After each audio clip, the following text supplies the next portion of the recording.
comecinho da irrigação do café. E na década de 90 entrou a irrigação localizada, tá? E veio apresentando desde aquela época ótimo resultado em relação à produtividade.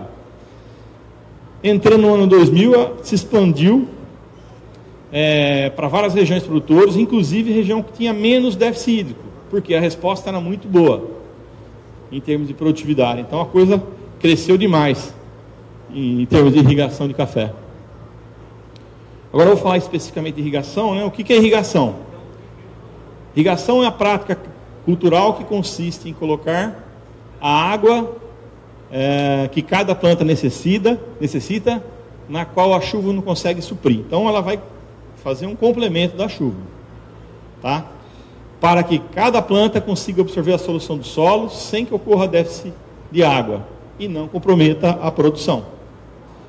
A água no solo tem que estar sempre disponível, mas não em excesso. Para quê? Por quê? Se colocar água em excesso, você vai ter percolação e, consequentemente, lixiviação de nutrientes. Então, basicamente, a gente vai racionalizar. A ideia é racionalizar esse uso da água. Nem aplicar em excesso, nem deixar faltar. Vantagens da irrigação. Uniformidade de crescimento. Sempre uma lavoura irrigada de café, você bate o olho, está tudo padrãozinho, certeza que ela deve ser irrigada, porque ela tem sempre o mesmo tamanho, um padrão de crescimento bastante uniforme. Precocidade.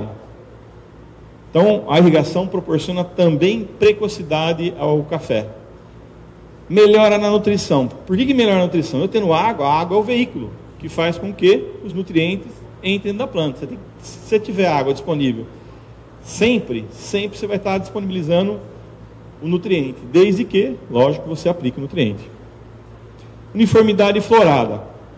Essa aqui é um pouco discutível, mas uma regiões mais que tem déficit maior, é mais fácil você controlar essa uniformidade. Região que chove no período de julho, a florada vem soltando aos poucos, se você não consegue uma uniformidade muito boa. E, o melhor de tudo, produtividade. Tá? Então, isso aí são qualidade e produtividade. São as melhores, que eu considero as melhores vantagens da irrigação. Bom, agora vamos falar então, falamos da irrigação, vamos falar agora da irrigação localizada, gotejamento. Qual é a vantagem da irrigação por gotejamento? Economia de água. É um método de irrigação que tem mais eficiência, de 90% a 95%. Então você proporciona com eficiência maior, você utiliza menos água. Então é a irrigação que você tem mais eficiência. E com isso, consequentemente, né, ela trabalha com baixa pressão, usa teoricamente menos água, você precisa bombear menos, a pressão do serviço é menor, então você economiza energia. Então, todos os projetos de irrigação localizada, você precisa de menos potência instalada. Você proporciona frequência maior de irrigação. Então, a irrigação localizada, um projeto bem feito, você consegue fazer 2, 3 aplicações no dia. Tá? Então, a frequência de irrigação é importantíssima para a eficiência da absorção de água. Que mais que a vantagem da irrigação por gotejamento? Fertirrigação, quimigação. São duas coisas que eu acho que é imprescindível, principalmente a fertirrigação em projetos de gotejamento. Então, ela tem, teoricamente, você não usar o trator, você tem um menor custo e rapidez. Você quer corrigir alguma deficiência, você aplicou o produto, hoje, amanhã já está respondendo. Já está absorvendo na planta e ela vai te responder melhor. Então, você tem uma rapidez na correção de nutrição e no controle de algumas pragas e doenças também, se for o caso de usar a quimigação. Mão de obra. A mão de obra, em termos de vantagem, em relação ao carretel e à irrigação convencional, ela é bastante interessante. Já o pivô não ocorre esse tipo de vantagem. Tá? Mas em relação ao convencional e ao carretel, ela usa menos mão de obra. Topografia. A irrigação localizada, ela veste o solo. Então, é feito um cálculo hidráulico da forma que você acompanha, você usa o relevo para projetar. Então, você não tem limitação de topografia. Eu já vi no Chile irrigação em morro de gotejo. Tá? Por quê? Porque você projeta hidraulicamente em função da topografia. Seja às vezes para matar a pressão, seja às vezes para ganhar pressão. Então você usa os diâmetros de tubulação para ganhar ou perder pressão conforme a necessidade. Outra vantagem da irrigação por gotejamento limita o crescimento de daninha. Por quê? Se você mora uma parte só da planta, ali vai ter crescimento de erva daninha. Você não vai irrigar a área total, então você acaba limitando o crescimento da erva daninha apenas em cima da área molhada. O resto você não tem problema com erva daninha. Diferente dos outros métodos que você molha a área total. Opa! Desvantagem do gotejamento em relação aos outros métodos. Problema do gotejamento: qualidade da água. Baixa qualidade da água. O que é? O que vai te atrapalhar? Você vai ter que fazer a limpeza das linhas laterais, dos gotejos, aplicação de produto de limpeza, limpeza periódica em filtro. Você tem uma manutenção a mais quando você tem baixa qualidade de água. Outra desvantagem: o gotejo exige uma mão de obra que eu considero especializada. A pessoa que vai conduzir uma área de gotejo, ela tem que ter um conhecimento um pouco melhor do projeto, do funcionamento, noção básica de hidráulica, tá? Noções básicas de hidráulica e conhecimento de manutenção e manutenção preventiva e corretiva.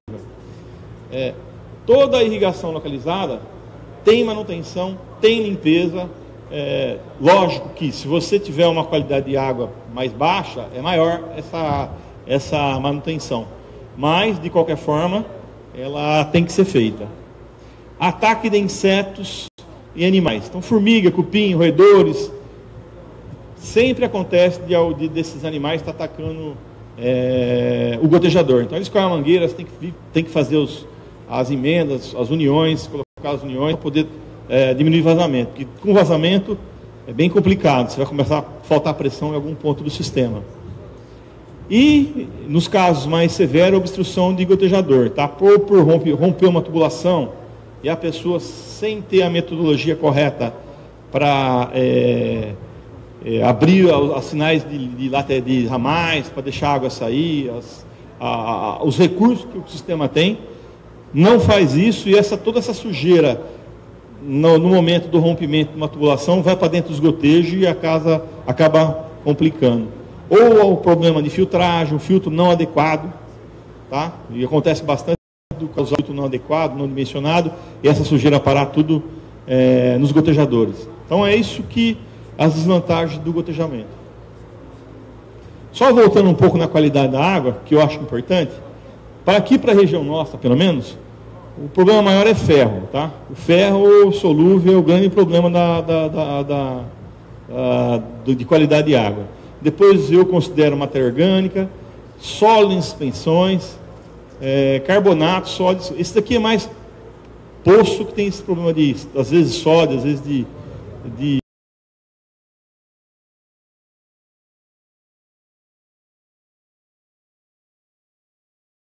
No geral, aqui para a região de Minas, aqui sul de Minas e São Paulo, o problema maior é ferro. Tá? Então o pessoal tem que trabalhar com melhorar a captação. Bom, um projeto bem executado, tá? Ele tem que ser planejado para direcionar colheita, poda, tratos culturais. Então, quando você vai montar um projeto de irrigação, você tem lá o teu café. Pô, eu vou começar a fazer poda ali, aqui, ou tenho colheita lateral nos gotejos, ele tem que trabalhar com 10 MCA. Tá? Não podemos aceitar lá, não, está dando 3, 4, mas está caindo água, tá bom. Não está bom. Se está caindo água, provavelmente deve estar caindo água não com a vazão dimensionada. Tem que fazer um trabalho para recuperar essa pressão, para que depois, na hora que você fazer a tua lâmina, a tua fertirrigação, o produto caia de uma forma homogênea. Tá? Filtragem, uniformidade. Aqui. O projeto tem que ser bem montado. Por quê? Quando o cara monta um projeto põe debaixo da terra e faz um serviço ruim, você vai conviver com esse problema o resto do tempo. Quando é em cima da terra é fácil você corrigir. Embaixo da terra é um problema bastante complexo de você corrigir.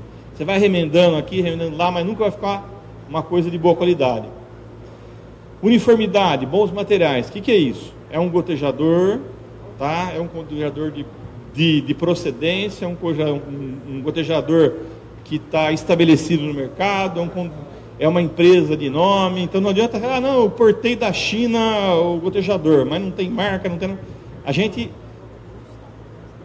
confia e acredita só nas marcas mais assim, estabelecidas aqui no nosso mercado aqui. Filtragem, tá? Uma boa filtragem. Não adianta ter um projeto que a filtragem não filtra a água, não adianta nada. Então você tem que ter uma boa filtragem. E eu deixei em vermelho a automação. Por que automação? Sem automação você não faz manejo de água. Tá? Você tem um projeto que você precisa ir lá abrir e fechar a cavalete na motinha, não funciona. No carro não funciona, a pé não funciona. Então a gente, nós da área de manejo, não acreditamos que o cara consiga fazer um manejo bem feito se o sistema dele não estiver automatizado. Então o sistema de irrigação tem que estar automatizado. E a automação vamos dizer assim, é o item mais barato do teu projeto de irrigação. Então às vezes o cara costuma, nunca funcionou a irrigação, então não vou colocar. Não, a irrigação ela é importantíssima. Você tem que fazer a troca de setores em função de tempo, e essa função de tempo é a lâmina que você está aplicando. Se você tem que ir lá, depender de uma pessoa para abrir e fechar a válvula, é problema. Nunca vai ficar perfeita a tua automação. Tá? Então a automação, gente, para manejo é obrigatória. Bom, vamos entrar um pouco no solo, para depois a gente explicar um pouco o que acontece com o solo, para depois a gente partir para a parte de manejo propriamente dita, que é a mais simples no meu modo de ver. O solo, ele tem a função de fazer a sustentação da planta, tá?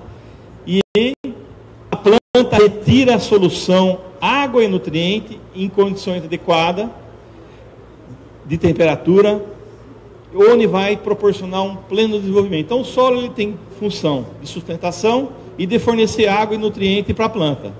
Por isso que quando a gente fala de manejo, a gente tem que conhecer um pouquinho de solo, porque é ele que vai fornecer água e nutriente para a planta, além de fazer a sua sustentação.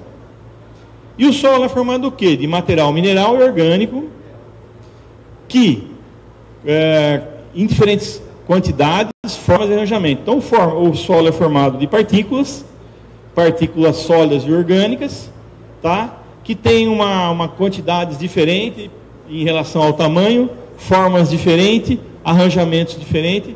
E aqui tem um outro item aqui, é qualidade. Se você tem um material de origem, que dê origem ao solo, do material de uma rocha que basalto, é uma coisa. Se você tem do arenito, é outra. Então, na realidade, aqui entra também quantidade e qualidade do material. Uma argila 2:1, ela tem uma CTC, retém mais água, muito mais do que uma argila 1:1, que é de um processo de interpretação maior. Tá? E tudo isso é o que vai diferenciar o armazenamento de cada solo.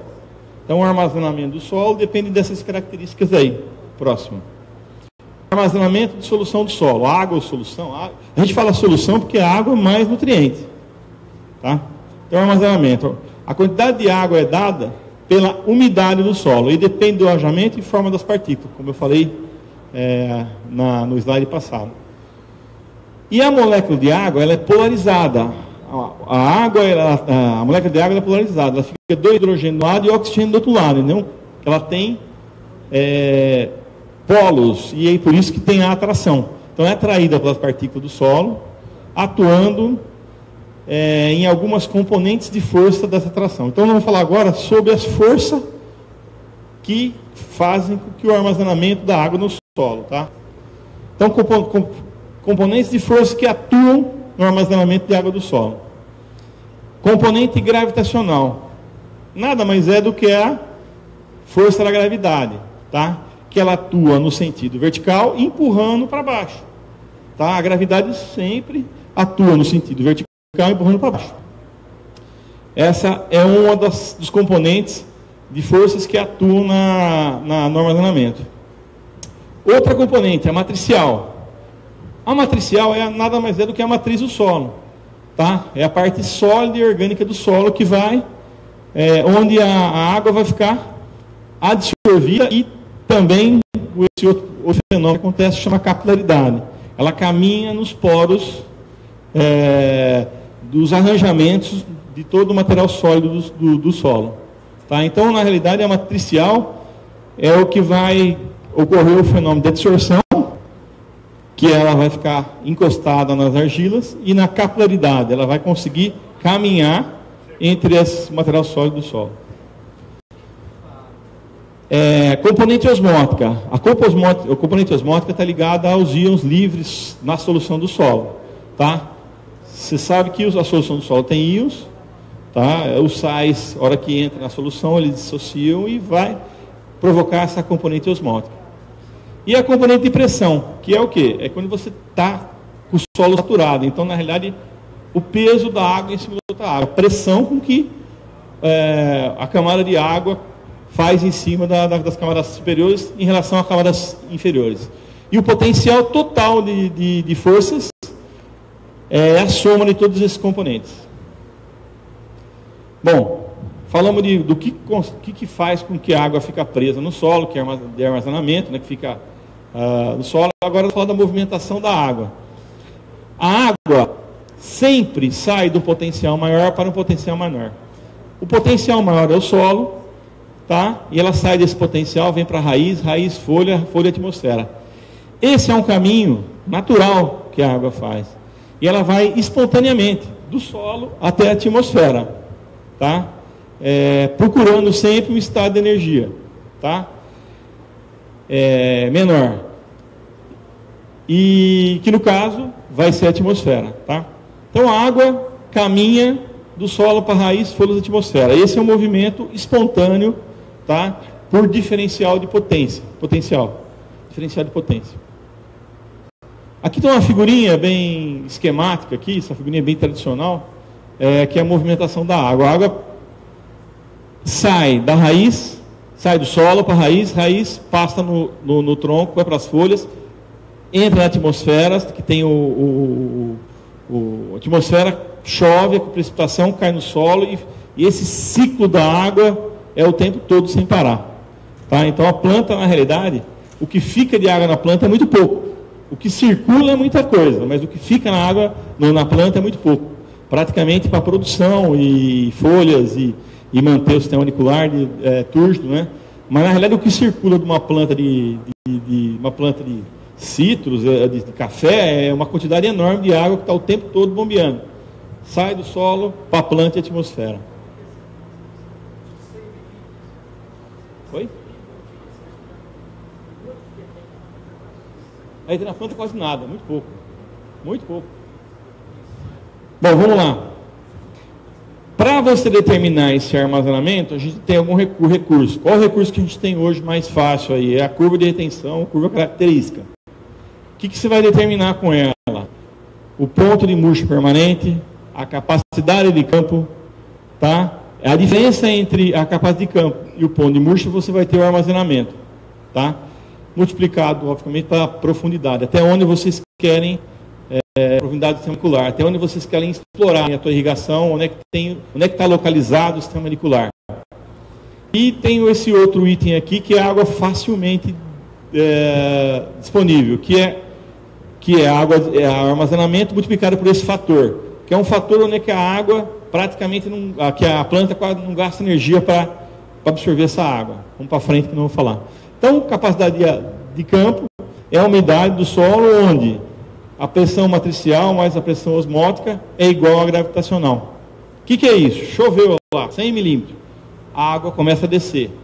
Hora que iguala o potencial matricial mais o osmótico, iguala a pressão a potencial da gravidade, a água cessa o movimento. Cessando o movimento, tá? Você está na capacidade de campo. Ponto de murcha é a umidade do solo, onde o potencial da planta é igual ao potencial do solo. Quer dizer, a água não sai do solo e vai para a planta. Os potenciais são iguais. Então, a água não movimenta do solo para a planta. Então, esse é o ponto de murcha permanente. A partir daí, a planta tende a morrer. E a água disponível. É a água disponível para que ocorra a movimentação do estado maior para um estado menor, passando pela planta. Não havendo água disponível, o movimento cessa. Tá? Então, quer dizer o quê? É a diferença da capacidade de campo do ponto de murcha é a água disponível. E a água facilmente disponível é a umidade do solo, onde a entrada de água na planta é plena, não prejudicando o processo fisiológico que ocorre na planta. Bom, determinação aqui da profundidade efetiva do sistema auricular. O jeito tem tabelas, tem livro, tem em todo lugar. Mas não custa nada a gente fazer uma trincheira e verificar e fazer essa determinação. É simples, é fácil. É uma trincheira e fazer a observação onde tem a maior concentração de radicela, que são as raízes que têm maior capacidade de absorção de água. Tá? Eu acho que a gente sempre deve fazer observação do sistema auricular. E a água facilmente disponível, que é o fator F que a gente falou, pega a água disponível, multiplica pelo fator para poder chegar na água facilmente disponível. Tá? Bom, tem várias classes de sensibilidade da apicultura. No caso do café e dos citros, estão aqui nas pouco sensível. Então você vem na classe da cultura aqui, que é a classe 3, e aí esse fator F ou P, ele varia com a demanda atmosférica. Então não é um negócio muito estático, ele é dinâmico. Se você tem uma demanda atmosférica alta, o armazenamento é menor. Se você tem uma demanda atmosférica baixa, o teu armazenamento é maior. Entendeu? Então, quando você trabalha com demandas altas, você tem que prestar muita atenção que o armazenamento tem que ser menor, e ele sendo menor, você tem que aumentar a frequência de irrigação. Tá? Que no caso da irrigação localizada, é fácil fazer. Então, aumentou a demanda, tá? Cai o armazenamento. Tá? A água disponível fica menor. Não é que cai o armazenamento, a água facilmente disponível cai. Aqui só para dar um exemplo, tá? Então um solo com areia, ele tem aqui é a capacidade de campo, aqui é o ponto de murcha. O armazenamento é menor. No solo mais argiloso, você tem uma maior armazenamento de água. Então, é lógico que o solo arenoso, você vai ter que trabalhar com mais frequência de irrigação. A frequência tem que ser maior. E no solo arenoso, no solo argiloso, como você tem um armazenamento maior, você consegue trabalhar com frequências mais distantes, né? Menos frequência. Então, é importante, na realidade, para a gente determinar parcelamento, eu chamo de parcelamento, mas é frequência de irrigação. Outra coisa importante com relação ao solo, aí, já que a gente falou solo, é a parte de bulbo, entendeu? Então, o formato do bulbo é diferente no solo argiloso do solo arenoso. Então, o solo argiloso, ele tende, por capilaridade, a água cair no gotejo e ir pelas laterais. No solo arenoso, não, ela tende, a força de gravidade atua um pouco mais forte, então empurra essa água para baixo. O que significa, por que é importante isso? Na hora de você fazer o projeto, que você vai dimensionar distância entre gotejador, vazão de gotejadores, você tem que estar sabendo o que está acontecendo aqui. Eu não posso trabalhar com uma distância de gotejador muito longo em solo arenoso. Então, o solo arenoso sempre você procura trabalhar com distâncias menores entre gotejos. E no solo argiloso você tem condição de trabalhar um pouquinho mais distante dos gotejadores. Fatores que influenciam no armazenamento. Material de origem, tá? É o tipo de argila. Se é uma argila 2:1, se é uma argila 1:1, ou uma argila que tem mais carga, menos carga, interfere no armazenamento. Então, origem da argila, que é o tipo de argila. Textura. Textura é a quantidade de areia, silt e argila que você tem no solo. Estrutura. Estrutura é a forma com que essas partículas estão arranjadas dentro do teu solo. se elas estão formando agregado, se não estão formando agregado, se elas estão compactadas, dispersas. Então, é a estrutura do solo. Outra coisa importante é a gênese e morfologia do solo. Se você tem um latossolo, que é uma textura que não tem um gradiente textural, é uma coisa. Se você tem um B-textural, que você tem um gradiente forte entre horizonte A e horizonte B, também é importante, interfere nesse armazenamento. E aí eu coloquei aqui, ó, esse vermelhinho aqui é a matéria orgânica. Porque, na realidade, o mais fácil sem interferir no armazenamento é a matéria orgânica. A gente não consegue mudar, colocar argila no solo, a gente não consegue mudar a gênese do solo. Lógico, com o tempo se você trabalhar com matéria orgânica, vai estruturando esse solo, tem um fator de estruturação. Mas, na realidade, a matéria orgânica vai fazer isso. Então, a gente procura atuar sempre em aumentar a quantidade de matéria orgânica do solo. Tá? É o único que dá para a gente interferir aí. Bom, vamos falar de manejo agora. Manejo de irrigação. Visa atender a necessidade fisiológica da planta, aproveitando a potencialidade do sistema de irrigação de uma forma racional. Tá? Objetivo, maximizar a produção, racionar o uso da água, evitar excesso ou falta de água no solo e na planta.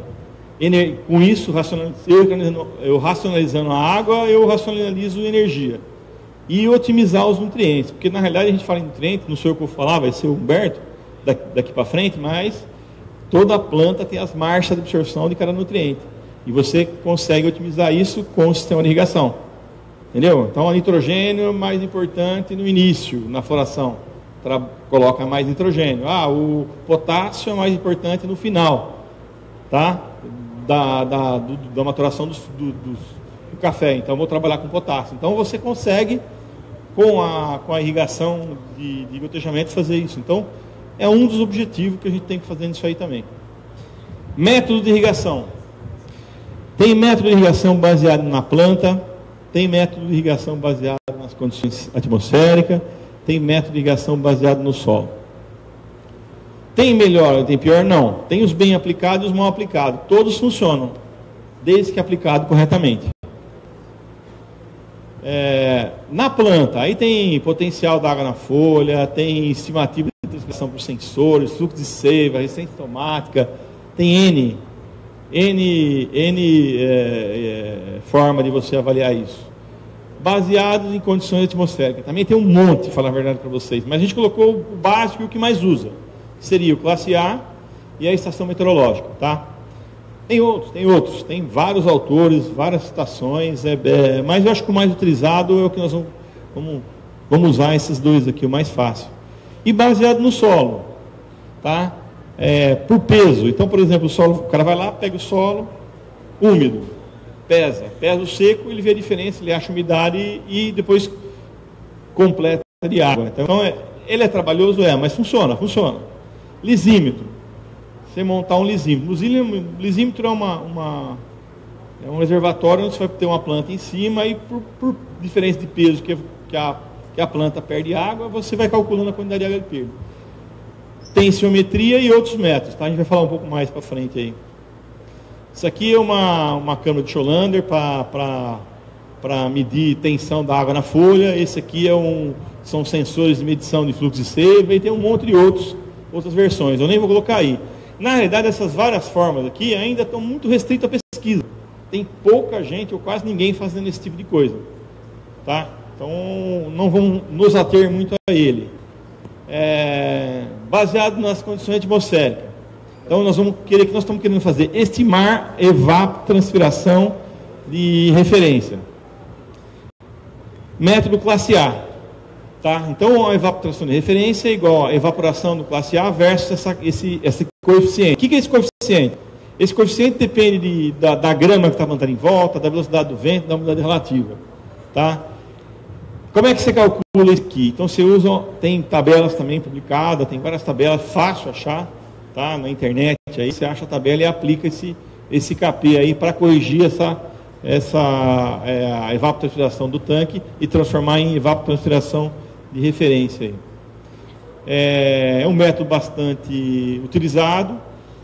Mas esse método, a maioria dos trabalhos, na hora que você começa a analisar esse método comparado aos outros, a gente vê que quando a tua demanda está alta, o classe A começa a superestimar a perda de água. Então, em demandas altas, esse método passa a ser um pouco falho, mas funciona bem.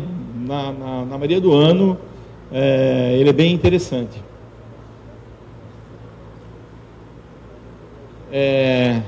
Esse aí é a estação meteorológica, tá?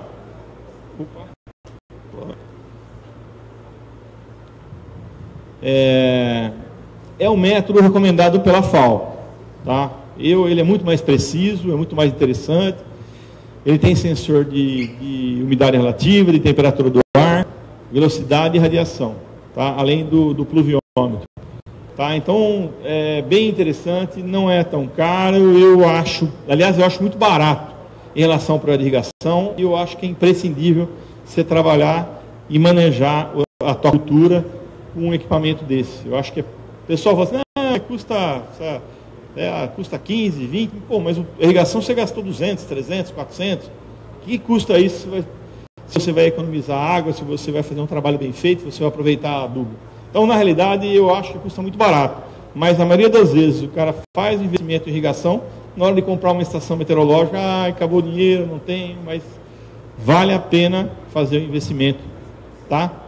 Então, é o método recomendado pela FAO e o mais que eu considero mais preciso, em termos de estimativa de evapotranspiração de referência aí. Aí eu coloquei esse slide aqui. Isso aqui é uma estação meteorológica, tá? Numa fazenda que a gente já trabalhou lá. E só para a gente... Tá meio ruim aqui, cara. Só para... Eu vou ler aqui para vocês. A demanda aqui foi feita dia 11 de setembro e dia 21 de setembro. Diferença de 10 dias. De 10 dias. 10 dias, o dia 11 perdeu 1,7 milímetros. O dia 21 perdeu 5 milímetros. Você vê como é que é o manejo é importante nessa nossa região, tá? Aí você fala assim, pô, mas o manejo é importante em todo lugar? Não, você pega uma região árida, um deserto, por exemplo, Israel, você passa 6 meses com a mesma temperatura entre dia e noite. Você programa a tua irrigação lá, você pode ir lá que vai bater. As nossas condições são muito diferentes. Tem hora que você está perdendo. Em 10 dias você saiu de 1,7 para 5 milímetros. Entendeu? Então, eu acho que aqui a nossa região é muito mais importante fazer o manejo do que numa região árida, semiárida ou deserto. É muito melhor, é muito mais importante fazer o manejo na nossa região. Entendeu? Eu conheci irrigação em Israel que o cara programava por 30 dias. E ia embora. 30 dias ele já sabe o que vai acontecer. Ele tem um histórico de anos, sabe que as variações são pequenas, não tem problema. Agora, você pega uma região que chove, faz calor, faz frio, o manejo passa a ser uma coisa muito importante, tá? E o pessoal não dá importância. Bom, e outra coisa que eu coloquei aqui, preciso observar, que o movimento, praticamente esse movimento, a perda de água, ela é praticamente muito pequena. À noite, chegou às 6 horas da manhã, ela começa a aumentar, tá? Aí chegou às 8 horas da noite, aqui que estava claro, né, que era primavera, aqui verão, começou a diminuir. Então, na realidade, a perda de água mesmo, ela é dada nesse período aqui, ó, das 6 da manhã às 7 da noite. É ali que concentra a perda de água. E na realidade, se você for analisar de uma forma mais técnica, a irrigação deveria ser feita só nesse período. É que a gente fica um projeto caro para irrigar salto de dia, o custo de energia é muito maior, então não compensa você fazer um investimento para irrigação nesse período. Mas na realidade, a necessidade de água é no período diurno. É que você não tem a vantagem da tarifa verde, então ninguém faz esse tipo de coisa. Eu já vi irrigação de experimento para irrigar só nesse período e ele é função, a quantidade de água era em função da perda marcada no dia a dia, que hora a hora o cara estava repondo água. Porém, não é o nosso caso, tá? Isso aqui é uma coisa hipotética e muito difícil de acontecer. A colheita tem que valer muito para poder fazer um investimento desse. Então é importante observar essa variação em 10 dias de 5 para 1 milímetro, 1,7 milímetro, e a perda de água, que ocorre praticamente no período do dia. À noite, praticamente, você não tem quase perda de água. Vamos para frente. Então, baseado nas condições, né, eu preciso achar esse TC. evapotranspiração da cultura. Esse evapotranspiração da cultura, que é a soma da evaporação mais da transpiração, tá? Ela é dada pela evapotranspiração de referência vezes o Kc. E o Kc, o que é o Kc? Esse Kc a gente chama de coeficiente da cultura, que ele é função, basicamente, da índice de área foliar, tá? Que depende de quantidade de folha, da idade, do tamanho, da cobertura do solo e do manejo do mato. Por exemplo, eu quero assim, minha cultura está pequena, mas ele tem mato na entrelinha, muito alto na entrelinha. Então, quem não está perdendo água não é a cultura, é o mato do lado. Então, a gente tem que ficar... quando a gente fala em calcular o Kc, a gente sempre avalia o mato, a maneira como o pessoal conduz o mato. Tem muita gente que gosta de manejar o mato alto por causa de praga, doença, acho que tem inimigo natural, e cada um tem o seu jeito de fazer, mas tem que contar com isso na hora de estimar a quantidade de água que vai ser colocada. Então, aqui nessa tabelinha, aqui, um autor ele cita a idade, tá? E o número de planta por hectare. Então, ele usou essas duas informações para determinar o Kc. Aqui um outro trabalhinho, se eu não me engano, é de lavra, de Exalc, não é o de Exalc, que aqui ele tem o índice área foliar e o Kc ao longo do desenvolvimento da cultura do café, tá? Chegando no máximo aqui a 1,18 de Kc, tá? No topo. Isso acontece provavelmente que é com 5 mil plantas por hectare, quando é que você tem maior demanda hídrica, tá bom? Maior perda de água pela cultura. Então você pega, o que você vai repor? Vai repor a transpiração da cultura, que é a referência vezes o Kc. Também fácil achar em internet, Kc aqui tem um monte de trabalho, a FAO tem o Kc dela, que eu acho que é bem interessante o da FAO, mas tem outros autores, e o café está bem estudado isso já. Baseado no solo. Esse aqui é o lisímetro por 6, então aqui tem célula de carga embaixo, que vai diminuindo o peso constantemente. Então você irriga, aumenta o peso, a planta perde, e você vai controlando isso por peso, vai manejando o teu pomar, o teu café, com a diferença do peso da água, tá? Porque você aplica a água, ele aumenta o peso, a planta perde e diminui o peso. Essa variação de ganho e perda de água você repõe com o sistema de irrigação. Esse aqui é um método de secagem, né? Então você coleta a amostra no solo, seca, mede o peso úmido, mede o peso seco, a diferença você repõe depois na irrigação, tá? E esse método aqui, que é um método indireto de manejar, que eu gosto bastante, que é a parte de tensiometria, tá? Então, instalação de tensiômetro, tem tensiômetro que tem ali o vacômetro está acoplado, tem uns que tem sim, desde que todos bem utilizados, todos funcionam, tá? Eu não acho nenhum nem outro melhor, tá? O que tem que fazer, o cara tem que adequar o equipamento à mão de obra que ele tem, à fazenda que ele tem. Então, esse método é o que eu mais gosto, tá? Que é o de tensiometria. Só que quando você usa tensiometria, você tem que ter essa curva de retenção auxiliar, porque na realidade o tensiômetro ele não mede umidade, ele mede tensão, ele mede potencial que a água está na planta, entendeu? Ele mede potencial da água, ele não mede umidade. Então você pega o potencial aqui, que é a tensão, você bate na curva, você vai achar a umidade. E achando umidade, você repõe, você tem a umidade na capacidade de campo, você tem a umidade que você mediu, você consegue repor a água, tá? Então, é uma coisa que eu gosto bastante, porque ele mede potencial, ele não mede umidade. Eu acho que fica mais preciso, gosto bastante. Bom, normalmente o pessoal coloca os tensiômetros em 3 profundidades. Por quê? Porque ele vai ajudar no manejo, tá? Então, quando você tem os 3 tensiômetros em 3 profundidades, você aplica ali e vai vendo a água descer, o que vai acontecendo. Então, mole de 20, depois de 40 e mole de 60. Tá? Em relação à profundidade, né, você tem 20, 40 e 60. Porém, gotejamento, se você estiver trabalhando com solo arenoso, eu prefiro instalar com esse tensiômetro mais profundo. Porque um pouco de água que você põe no gotejo em solos arenosos, ele desce muito rápido. Tá? Então você não tem muita absorção de água, você tem a força da gravidade atuando, então ele vai muito para baixo. Então eu, Guilherme, quando trabalho com solos mais arenosos, eu jogo isso para 80, tá? E não 60.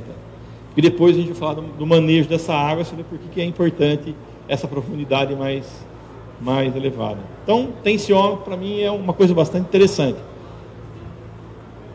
Só umas observações, né? Leitura do tensiômetro. De manhã. Por que logo pela manhã você faz a leitura do tensiômetro? Porque lá, tá? Existe uma estabilização. A gente mostrou naquele gráfico lá que até às 6 horas da manhã praticamente você não tem movimentação da água no solo. Então, se você medir no solo, consequentemente, você está medindo da planta. Entendeu? Por quê? Porque o potencial igualou, não tem essa movimentação. A atmosfera não está pedindo água. Então, consequentemente, existe um equilíbrio de potencial entre solo, planta e atmosfera. Por isso que você tem que fazer leitura do tensiômetro às 7 horas da manhã. Tá? Esse é o ideal. Onde instala? Instala na projeção da copa. No caso do café, tem uma mangueirinha de gotejo, você vai instalar entre um pé e outro. Não tem outra forma. Tá? Entre as plantas. O ideal de instalar é 20 centímetros do ponto de precipitação, 20 centímetros do gotejador. Então, você tem que, para quê? Para ficar ali dentro do bulbo. Então, você instala 20 centímetros de distância do gotejador. É importante você fixar a mangueira, porque você pôs o gotejador aqui, 20 centímetros. A mangueira correu, você já perdeu esses 20 centímetros. Então, é importante você fixar essa mangueira para ela não ficar correndo para um lado e para o outro. Mangueira do gotejador, tá? Normalmente, num período mais seco, essa água baixa, é importante completar a água. Proteger esse tensiômetro com dano mecânico. Normalmente a gente põe 1 ou 2 pauzinhos ali para a barra de herbicida não bater, ou para uma roçadeira, ou qualquer equipamento não estragar. E quando usar o tensímetro, aquele com agulha, requer ele é um pouco sensível, entope a agulha, ele enrosca, acaba a bateria, então tem que tomar um pouco mais de cuidado com o tensímetro aí, ó. Outra coisa, irrigação localizada. Eu estou localizando a água. Então, existem vários modelos e métodos de se calcular uma outra constante. Tá? Para quê? Para a gente reduzir essa quantidade de água a ser aplicada. Por quê? Pede uma lâmina. Como você está concentrando toda essa lâmina numa faixa molhada só, você aplica essa constante aqui que chama de KR. Tá? O que é esse KR? É área de sombreamento dividido para a total da cultura, dividido por 0,85. Exemplo, tá? Coloquei um exemplo aqui. Então, o espaçamento da cultura, 0,6 por 2 metros, tá? Um exemplo. Tá? Então, área de sombreamento. Então, ele tem um espaçamento entre 60 centímetros entre planta e ele vai 1 metro para cada lado. Então, o sombreamento aqui, eu posso calcular na total, eu calculo uma planta, e depois a gente extrapola para a total. Então, deu 1,2 metro quadrado. Espaçamento 0,6 por 3,6, tá? Dá 2,16 metros quadrados. Fazendo toda essa conta, o KR vai dar 0,65. Então, o que eu vou irrigar? Eu vou irrigar o potencial vezes o KC vezes o KR, que no caso aqui deu 0,65. Então, essa é a água que eu vou repor. A minha reposição de água vai ser exatamente evapotranspiração de referência vezes o KC da cultura vezes o KR. Vamos lá, tá? Aí vai entrar um outro fator que a gente também precisa colocar nessa conta, que é a eficiência do gotejamento. Então, a eficiência do gotejamento é 0,95, eu multiplico para essa eficiência. Então, o que eu vou irrigar? Evapotranspiração de referência, vezes o KC, vezes o KE, vezes a minha eficiência, que é 95%. Esse ET0 é dado em milímetro. Bom, mas eu consigo aplicar 2 milímetros na minha cultura? Não, não consigo. Por quê? Porque a irrigação localizada ela é por tempo. Então eu faço praticamente uma regrinha de 3. Exemplo, eu tenho um projeto de 3 milímetros por dia, com 2 setores, 10 horas em cada setor. Então qual é a minha lâmina horária? Quanto milímetro por hora eu aplico? Tá? 0,3 é 3 milímetros por 10 horas. 0,3 milímetros por hora. Então essa é a minha taxa de aplicação. Tá? 0,3 milímetros por hora. Eu preciso aplicar, por exemplo, tá? Eu preciso aplicar, preciso repor 2,2 milímetros, que deu essa conta aqui. Eu venho aqui, faço uma regrinha de 3 e aplico os 3,7 horas por setor no meio irrigação. É bem simples, é bem fácil, não tem segredo nenhum. Tá? Então é essa fórmula aqui, a reposição de água, que é evapotranspiração de referência, vezes o KC, vezes o KS, vezes eficiência. Tá? Transformo a lâmina em hora, porque meu sistema normalmente é em hora, tá? E aplico a irrigação. Tá? Então essa é a... Vou aplicar. Bom, vamos dizer assim, a dotação, o manejo mais utilizado, qual que é? Repor a evapotranspiração da cultura diariamente, em irrigação localizada, tá? Baseada em condições atmosféricas. Então, repõe a evapotranspiração, tá? No dia seguinte, você perdeu, vamos pegar aquele exemplo lá, 2,2 milímetros. No dia seguinte, você anotou 2,2 nesse dia. No dia seguinte, você vem aqui, às 21 horas, parte do sistema. Por que eu falei 21 horas e 15? Para mim pegar o maior tempo dentro da minha tarifa verde, que é mais barata a irrigação. Tá? Então eu sempre parto à noite. O cara que não tem a tarifa verde, não tem o contrato de irrigante, então ele pode ligar a qualquer hora. Mas quando normalmente tem contrato de irrigante, que a tarifa é mais barata, no período noturno, eu parto minha irrigação sempre às 9h15, depois do horário de ponta, né? Então eu ponho, se eu tiver irrigar 10 horas, 5 horas cada setor, praticamente eu trabalho quase tudo dentro do setor, dentro do período período reservado para irrigação, período de tarifa verde. Bom, vamos lá na dotação hídrica. Suspendo uma irrigação. Quando eu suspendo uma irrigação? Tá? Quando eu tiver uma chuva efetiva, acima de 12 milímetros. Isso aqui é meio contestado. Tem gente que trabalha com 8, tem gente que trabalha com 15. E eu acho que isso aqui está muito relacionado ao período do ano. Se um período de demanda alta, tá? Você mexe nesse valor. Se for período de demanda baixa, você pode descer esse valor. Então você varia para cima ou para baixo, função da demanda daquele período. Tá? É setembro, outubro, que é uma demanda alta, eu posso baixar minha chuva, quer dizer, abaixo minha chuva efetiva e começo a repor mais rapidamente. Retoma a irrigação. Quando eu retomo a irrigação? Quando o tensiômetro registrar o potencial de água do solo pouco abaixo da capacidade de campo. Então, a minha retomada da irrigação é baseada no tensiômetro de menor profundidade. Tá? E eu suspendo a irrigação no período de estresse hídrico. Tá? Para quê? Para a gente ver se consegue uma homogeneização melhor no meu florescimento. Então, para mim fazer essa dotação aqui é simples. Eu tenho que ter alguns jogos de tensiômetro, tá? E ter uma estação meteorológica com classe A. Então, com esses dois equipamentos, tá? Se eu tiver o classe A, eu sou obrigado a ter um pluviômetro. Se eu tiver a estação meteorológica, o pluviômetro da estação, eu consigo fazer esse manejo. Tá? E o interessante de tudo isso, você vai aplicando água, e o tensiômetro lá embaixo, o último tensiômetro, estiver encharcando, o que eu estou fazendo? Eu estou superestimando minha irrigação. Então, o que eu faço? Eu mexo no meu KC. Eu acabo corrigindo o meu KC em função do tensiômetro lá embaixo. Aplico minha lâmina estimada. Está molhando muito para baixo, no tensiômetro lá embaixo, significa que eu estou superestimando. Tá? Então, na realidade, ele acaba ajudando, esses dois equipamentos, com esse manejinho aqui, que é uma coisa relativamente simples e barata, acaba te ajudando a ajustar o KC. Tá? Bom, então o objetivo do tensiômetro profundo, tá? A ideia, o objetivo é você manter esse tensiômetro mais profundo, numa tensão maior, que significa que eu tenho menos água. Então eu preciso ter menos. A ideia é que esse tensiômetro lá embaixo fique o mais seco possível. Porque se ele estiver encharcando, significa que a água está descendo. Se o de 20 tiver água, o de 40 tiver água e o de 60 não tiver, significa que a água está sendo controlada naquela faixa de trabalho. Que isso é o ideal de a gente conseguir. Em solo, volto a falar, em solo arenoso não é fácil conseguir isso no gotejamento. Dá para conseguir? Dá. Como? Parcelando a irrigação, fazendo 2, 3 aplicações de água. Quando você tem um projeto que tem 2 setores, 10 horas por setor, é quase impossível você trabalhar assim. Então, quando você tem 10 horas de irrigação para o setor, o ideal é fazer 5 no setor, 5 no outro. Depois volta, faz mais 5 e volta fazendo mais 5. Então você divide pelo menos em 2 frequências no dia. Esse é o ideal. Você tem muito mais eficiência quando você parcela a irrigação.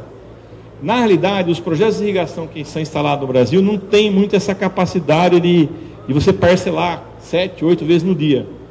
Porque são projetos grandes, não trabalha com um tipo de gotejador que não dá para fazer isso. Mas eu acredito que 2 aplicações no dia é suficiente para você ter bastante eficiência.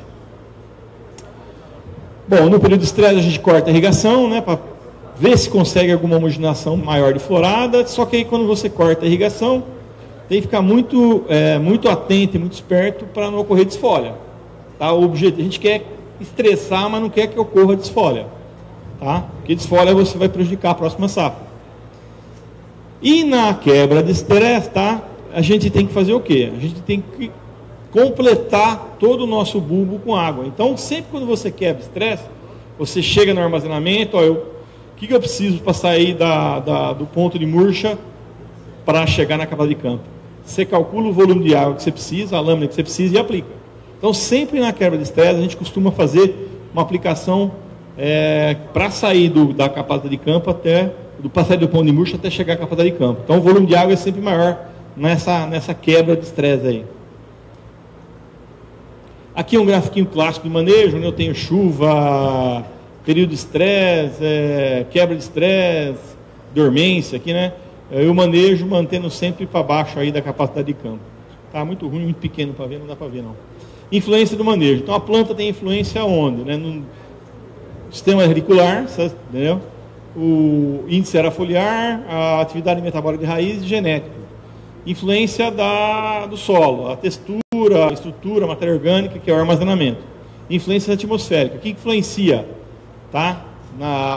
A chuva, lógico, que é onde é que você está repondo água, né? Vento, temperatura do ar, radiação e umidade relativa. Esses 4 fatores aqui, ó, é imprescindível, no meu ponto de vista, você ter numa estação meteorológica. Tem muita gente vendendo estação meteorológica que não tem os 4 sensores. Eu acho menos precisa, vamos dizer. Não que não funcione, mas é menos precisa. Tá? Então é isso aí que influencia o manejo da água. Fatores do projeto. Então, lógico, a vazão do gotejador, o espaçamento de gotejo, para ver se vai formar o bulbo, vai formar o coxo molhado ou não, a frequência de irrigação, que está ligado à automação principalmente, a qualidade do projeto em relação à pressão de vazão e a lâmina do projeto. Porque às vezes o cara faz o projeto com a água que ele tem disponível, e nem sempre é a que precisa, mas ele tem ali aquela água disponível, então você tem que estar atento a isso quando você está fazendo o manejo. Bom, agora eu vou falar um manejinho alternativo, por que está acontecendo isso? Está faltando água, em córrego, em poço. Então o pessoal criou esse manejo alternativo, né, que é de estresse controlado, que uns falam que é de pulso, outros falam que é de... Tem um monte de nome isso aí, tá? Então o que o pessoal está fazendo, tá? Eles usam 2 formas. Então a partir de abril, começa a reduzir a água, tá? E começa a aplicar 70% a 75% da evapotranspiração, reduz em 70% a 75% da evapotranspiração da cultura, que ele aplica 30% da ETC. Para quê? Para manter a planta de uma umidade relativa, tá? Ela acaba se estressando, tá? Por quê? Porque o cara não tem água, então ele começa a reduzir isso aí. Então a planta vai começando a sentir e provocando um estresse na planta, pequeno, mas estresse controlado, que a gente chamou ali, tá bom? E uma segunda opção, o pessoal corta a irrigação, maio, junho, espera a planta apresentar sintoma de estresse, sintoma visual, tá? Porque o tensiômetro lê só uma determinada tensão, depois ele perde a sensibilidade, né? E depois que a planta estressou, ele vem repondo água também, igual esse sistema aqui. Põe 30% da evapotranspiração, com 30% da evapotranspiração diferente. Está errado aqui, ó, tá? Então reduz em 70%. Bom, em ambas as formas, manter o estresse no lado até encontrar essa ideia, que você vem mantendo a planta estressada, tá? Até encontrar com a chuva. Por quê? Porque primeiro que ele não tem água para irrigar, ele tem pouca água. E isso que acaba ajudando também na influência da temperatura. Porque às vezes você quebra o estresse em agosto ou setembro, lá em outubro, novembro, com uma temperatura muito alta. E isso aí acaba influenciando no pegamento dos frutinhos. Tá? Bom, importante. Tá? Então, esse manejo controlado aí. Não estressar muito a lavoura, principalmente quando está com cargas altas. Se o cafezal está carregado e começar a cortar água, o que vai acontecer é que vai começar a desfolhar. Entendeu? Então, toma muito cuidado quando a carga está alta, a carga pendente que você não colheu ainda. Se tiver colhido, tudo bem, mas se não tiver colhido, está certo com isso aqui. Acompanhar diariamente a desfolha, visualmente você tem que olhar se está caindo folha, não está caindo. Não convém ocorrer a desfolha. Em demanda hídrica muito alta, setembro, outubro, se você estiver fazendo esse processo, tá? Aqueles 30%, 25% lá que você vai repor, reponha 30%, 35%, porque é muito rápido. De repente você está fazendo esse manejinho aí, tá bom visualmente, passou 2 dias, você não foi no cafezal, aquilo secou de vez. Então, essa observação visual. E quando começar a subir muito a demanda, você tem que aumentar a água para 35% da ETC. Tá? Ficar muito esperto. Eu cheguei a aplicar até em laranja, até 40%, e não conseguia repor a umidade das folhas, porque é muito rápido. Você dá uma bobeada de um dia para o outro, já você se complicou. Outra coisa, nunca irrigar com lâmina muito baixa. Os projetos de irrigação, se você põe lá meio milímetro para irrigar, o que acontece? Pediu para irrigar meio milímetro. Nesse caso aí, por causa desses... Você põe, não chegou nem a encher o bloco, já cortou a irrigação. Então a água que você colocou dentro do bloco para irrigar, aquele tempo curto lá, que você coloca para aplicar essa lâmina curta, a água praticamente vai irrigar só a parte baixa do bloco. Então vai irrigar a parte de baixo. Lá perto da válvula não chega água. A água vai tudo para baixo. Então o que você faz? Você junta lá 2, 3 dias, soma meio que, mais um lá, deu 2,5, irriga 2,5. Então você pula 2, 3 dias, soma o que você tem que irrigar e aplica de uma vez só. Tá? O mais importante é não ocorrer desfolha. Tá? Se correr desfolha, é certeza que você vai ter problema na próxima safra. Então, isso para quem não faz safra zero. Né? Tá? Vantagem. Acaba tendo uma economia de energia. Você acaba também fugindo um pouco dessa influência de temperatura na queda de frutinhos, aí, da queda do café, no pegamento, né? E desvantagem, requer atenção dobrada do operador de irrigação, quando ocorrer desfolha, e depende da situação, pode comprometer a nutrição. Se a planta está precisando, naquele momento, de algum nutriente, você está levando em estresse controlado, depende muito do período que você trabalha. Às vezes você trabalha 1 mês, às vezes você trabalha 2 meses. Mas eu vi gente trabalhando nesse estresse controlado 4 meses. Aí começa a comprometer a parte nutricional. Bom, outros benefícios da irrigação: homogeneização e concentração do florescimento. Tá? Isso é mais fácil você conseguir essa homogeneização em áreas mais marginais, que você tem mais seca, que fica mais na tua mão. Em área que chove mais, no sul de Minas, é mais difícil você conseguir essa homogeneização.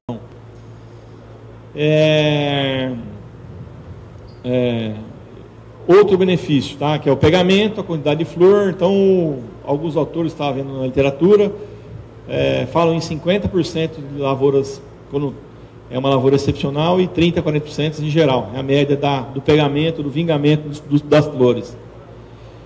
Concentração de colheita, tá? Se você concentrar o crescimento, você vai concentrar a colheita. Uma coisa em função da outra. E melhora a qualidade de bebida, tá? Dependendo da situação também.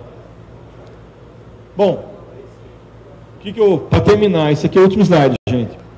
Resultado de pegamento, que influencia na produtividade, no pegamento do frutinho. São vários fatores.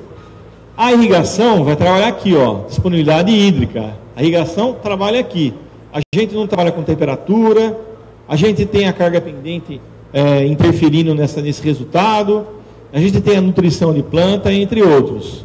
Tá? Então, às vezes a pessoa pensa assim: pus a irrigação, acabou meus problemas. Não acabou. Acabou um problema, tem os outros para resolver, tá?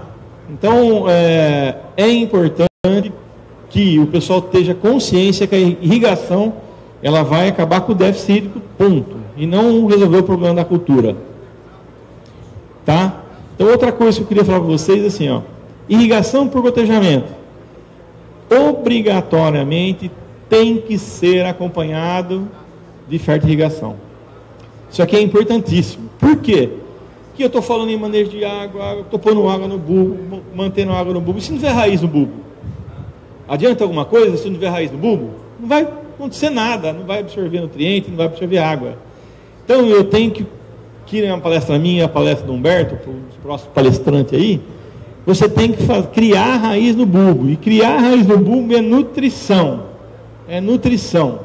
Então, eu não vejo o gotejamento sem acompanhar a parte de fertirrigação. Para mim não existe. Tá? Eu acho que sempre a associação irrigação por gotejo e fertirrigação tem que estar juntas. Elas não andam separadas no meu ponto de vista. Tá bom? Agradecer o pessoal da organização, André, tá? As empresas, algumas empresas que forneceram material. Eu queria agradecer. Outra coisa que eu vou falar. Eu falei tudo isso. Hoje, tá? Tem empresa X, empresa Y, que tem tudo isso automatizado. Então, hoje, tem mil programas, 1000 jeitos de transmitir dado. Então, se você for ver no próprio stand, aí você vai conversar com um, com outro, que tem várias metodologias de trabalho, tá? E todas automatizadas. Então, acaba ajudando você. Então, a transmissão de informação do tensiômetro para o computador, geração de gráfico, recomendação, hoje, tem tudo automatizado. É lógico, você não vai pegar uma coisa automatizada que está recomendando aplicar tantos milímetros, tanta hora de irrigação, você não vai conferir de vez em quando, verificar por que das coisas. Não é isso que a gente quer. A gente quer que vocês acompanhem, pegam os programas que facilitam a transmissão de dados, tá? Joga na nuvem, vem no celular, faz o diabo, mas tem que acompanhar o que está acontecendo. Não é porque o programa falou, vou aplicar isso e tá bom, eu fecho o olho e aplico. É importante que vocês acompanhem também o que está acontecendo, porque às vezes o programa erra também. Às vezes um errinho no programa te acaba te complicando. Então é isso aí, gente. Obrigado. Beleza. Guilherme, parabéns. Obrigado pela apresentação. A gente está um pouquinho adiantado, mas a gente abre aí para umas 2, 3 perguntas, que eu acho que é sempre interessante, para a gente concluir, para a gente passar para a próxima palestra. Quem se habilita na pergunta aí para o Guilherme? Diga-se de passagem, uma palestra mostrando que é possível sim fazer um bom manejo de irrigação. Ô, Guilherme, parabéns e muito obrigado aí. Essa questão de tamanho de irrigação, no meu caso lá 200 hectares, aí não, vamos fazer de 100. Eu tenho a percepção que devia fazer menor, lotes de 40 ou 50 hectares. Qual que é a sua opinião? Porque para mim se der um problema, você tem mais flexibilidade, mas eu não tenho os conhecimentos para muitas vezes quem é mais especializado, mas eu defendo, fica mais caro, fica. Os módulos que a gente trabalha é de 100 a 120 hectares. Eu não faço projeto maior que isso, porque eu acho que é uma besteira que você falou. Porque começa a ficar um negócio monstruoso e você para não ter o controle. Então, por exemplo, lá, estou fazendo uma área da Astrosul, 1000 hectares. Eu dividi em, sei lá, 8, 7 projetos de 150. Porque se você faz um projeto enorme, quebrou, você para tudo.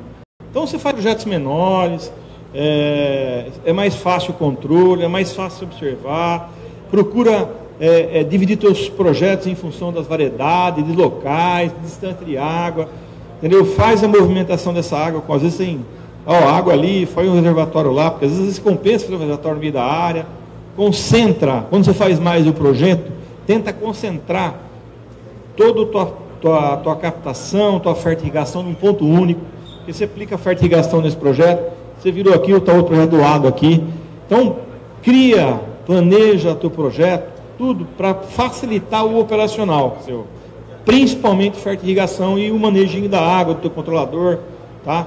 Tenta concentrar tudo, faça mais projetos.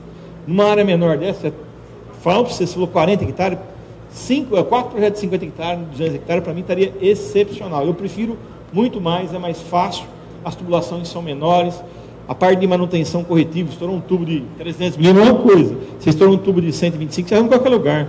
Eu estou na linha certa. E a outra, tem alguns pré-requisitos para colocar a estação de meteorologia lá? Qual? Bom, uma área, não, sim, no meio, não sei aonde. Sim, não, é lógico que quanto mais centralizado, melhor, mas você tem que ter, não pode ter árvore perto para sombrear, você tem que ter grama baixo, tem que ter um espaço aberto, mas tendo isso, eu às vezes, meu trabalho de estrada, eu estava a 10 quilômetros da estação meteorológica, mas eu tinha uma relação muito boa do que só o pluviômetro que estava instalado na área, mas a radiação, os outros sensores, tudo a 10 km de distância. O que eu fiz? Eu só coloquei o pluviômetro lá. Então, a quantidade de chuva, para fazer o meu manejo, eu usava do meu pluviômetro na área. Porque chuva, você sabe, choveu aqui, não choveu ali.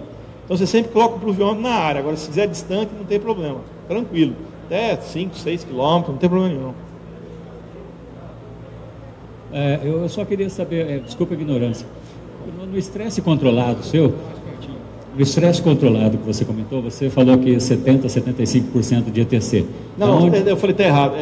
Redução de 70% a 75%. É 30%. Tem um item que tem 30% de ETC. De 25% a 30%. Isso você pode dizer que chega a quanto? Potencial de água na folha, alguma coisa assim? Não sei falar, cara. Essa é uma metodologia que nos citros é usada já faz mais de 12 anos. Porque os citros têm uma série de temperatura alta. No período de pegamento, chuvinho pequeno, quando você tem temperaturas altas durante, normalmente acima de 5 dias, temperatura acima de 35, 36 graus, eu tenho uma influência da temperatura derrubando chumbinho. Então a gente fez o quê? Quando eu estou na região norte, eu tenho duas opções de manejo nos sítios. Ou eu quebro estresse em junho bem cedo, tá? Para que dá essa temperatura alta, que normalmente dá isso em final de setembro, outubro, às vezes até novembro, eu já estou com um chumbinho tamanho grande, que tem menos influência na temperatura. Ou, opção, eu venho colocando um pouco de água até encontrar com a chuva de outubro. Porque quando vem a primeira chuva, nem sempre. Normalmente você começa a ter uma sequência de chuva, mas não é sempre. Mas normalmente, que a gente já errou várias vezes nessa situação. Você começa a chover e começa a não parar mais. Começa a chover lá em setembro, ou final de setembro, começo de outubro. Dali para frente, você tem uma sequência de chuva. E a demanda hídrica, quer dizer, tudo bem. O que acontece na hídrica, você tem umidade relativa muito baixa, a temperatura alta. Eu falei temperatura, mas na realidade é um conjunto de coisas. É temperatura alta, umidade relativa, você pega o classe A, vai para 10, 11 milímetros por dia de ECA, de evaporação de classe A. Isso aí, se você tem um período um pouco longo, nos sítios é um desastre. O café também afeta. Porém, o sistema é mais sensível do que o café. Agora, quanto que fica na folha, eu não sei falar. Precisava fazer umas contas aí, pegar, então, controlando, para fazer isso aí. Não posso falar. Guilherme. Vamos lá, Guilherme. Eu sou do Conilon. Confinar sistema radicular num bulbo. Eu estou falando de Conilon, que Conilon, o café robusto, tem sistema radicular até 1,5 m. Você acha correto isso? Porque eu não posso aproveitar essa água que está lá embaixo, abaixo de 60, 70. Pessoal, eu tenho outra pergunta. Eu tenho uma área, vou te mandar uma área, a planimetria pronta, a curva pronta. Quanto custa para para fazer esse estudo e para 100 hectares? Só, mais ou menos, só para a gente ter noção disso. A gente pode conversar lá fora. Não, deixa eu falar para você. É o seguinte, o que a gente faz em citros e em café? A recomendação minha, que a gente bolou, não sei se certo ou errada, a gente faz a fermentação no período do começo. Então é primavera, setembro, outubro, novembro, a gente entra com fertirrigação. Tá? E para isso eu uso análise de solo do bulbo. Então eu tento fazer uma correção no bulbo, usando os adubos, os macros e o boro. O boro a gente usa bastante na fertirrigação. Aí, em dezembro chove muito. Dezembro, janeiro, fevereiro chove muito. O que eu faço para São Paulo? Eu aplico adubação sólida. Ah, mas você é louco, aplicação sólida na chuva, lixiviação, tá? Mas assim, o problema é a qualidade da água, tá?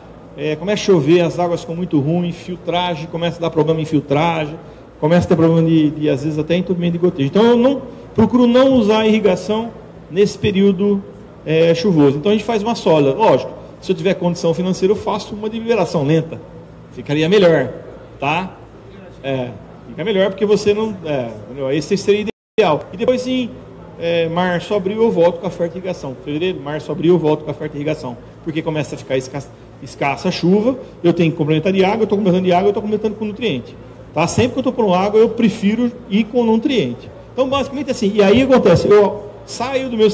Eu colocando adubação sólida, eu saio do bulbo, porque eu acho que tem que aproveitar. Eu acho que tem que aproveitar, tá?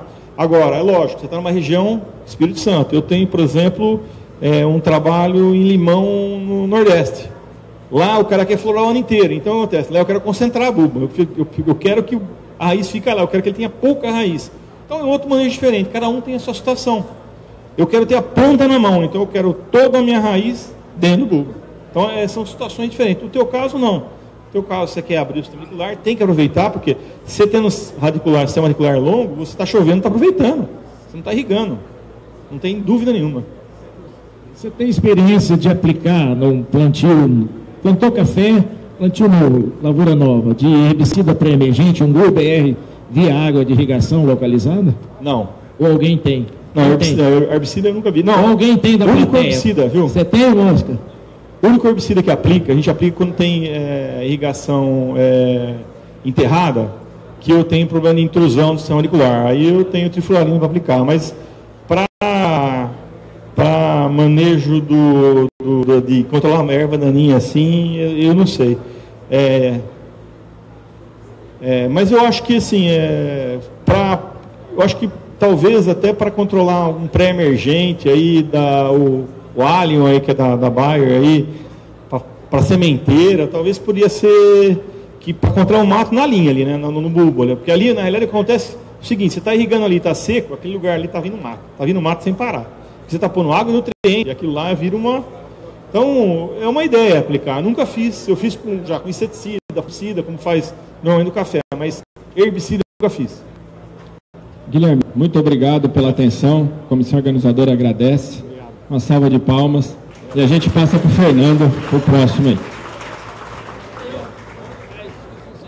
Beleza, então, muito obrigado aí ao professor Edson, ou melhor, desculpe, esse aí é o Guilherme, né?